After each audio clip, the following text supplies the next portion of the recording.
जलसंवर्धनाची कमाल. भर उन्हाळ्यात जमिनीतून वीजपंप न लावता पाणी वाहत आहे आसंडून. जळगाव जिल्ह्यातील चोपाळा तालुक्यातील प्रकार.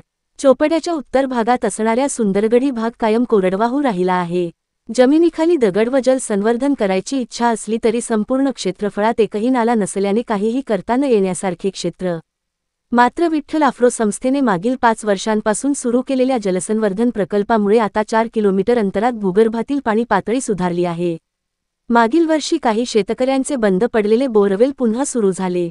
शेतकरी आल्हाद टिकाराम देशमुखकडे 10 वर्षांपासून कोरडवाहू शेती असल्याने त्यांनी शेतात बोर करण्यास सुरुवात केली असता 450 फुटांवर पाणी लागले.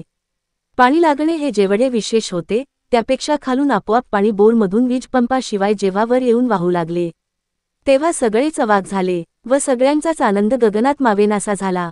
या कामांसाठी प्रदीप गुजराथी, ऋषी गुजराथी, डॉ. प्रशांत राजपूत, आफ्रो संस्थेचे संचालक संग्राम साळुंखे यांच्यासह कोऑर्डिनेशन कमिटी, संस्था कर्मचारी, शेतकरी यांचे यासाठी प्रयत्न खरोखरच कौतुकास्पद आहे.